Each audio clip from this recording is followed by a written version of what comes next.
পালিয়ে গিয়ে ষড়যন্ত্র করে দেশকে বিপদে ফেলতে চায় শেখ হাসিনা। সে সুযোগ আর দেয়া হবে না বলে জানিয়েছেন বিএনপি মহাসচিব মির্জা ফখরুল ইসলাম আলমগীর। পঞ্চগড়ের জনসভায় প্রধান অতিথির বক্তব্যে তিনি আরও জানান, কেউ যেন দেশকে আর বিভক্ত করতে না পারে সেজন্য সবাইকে সতর্ক থাকতে হবে।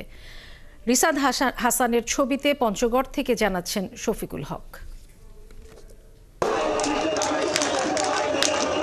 দীর্ঘ 6 বছর পর পঞ্চগড়ে বিএনপির জনসভা, যেখানে ধর্ম বর্ণ নানা শ্রেণী পেশার মানুষ এক হয়েছেন সম্প্রীতির বন্ধনে। মানবিক বাংলাদেশ বিনির্মাণের প্রতিশ্রুতিতে নির্ধারিত সময়ের অনেক আগেই জনসমুদ্রে রূপ নেয় বোদা উপজেলার সাকোয়া হাই স্কুল মাঠ।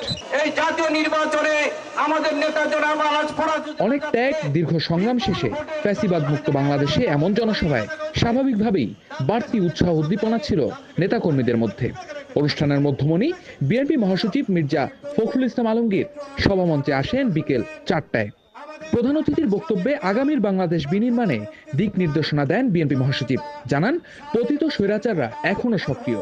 আমি মুজিবের বেটি, আমি পালাই না বলতো না, কিন্তু সেই মহিলা তখন জীবন নিয়ে তার নেতা কর্মীদেরকে ছেড়ে দিয়ে সমস্ত সারা দেশে যে অসংখ্য আওয়ামী লীগেরা আছে তাদেরকে বিপদে ফেলে দিয়ে সে পালিয়ে গেছে।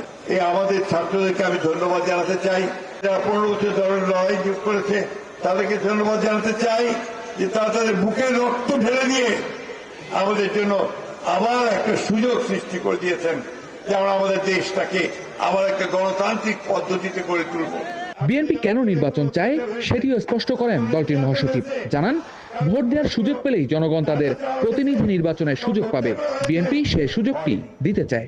দেশকে গড়ে তুলতে হবে, স্কুল কলেজ মাদ্রাসা যেন ভালোভাবে ছেলেমেয়েরা লেখাপড়া করতে পারে তার ব্যবস্থা করতে হবে। আর কথায় কথায় ঘুষ যেন দিবা না হয়, আমার দেশে যেন শান্তি থাকে, আমার জিনিসপত্রের দাম যেন কম হয়।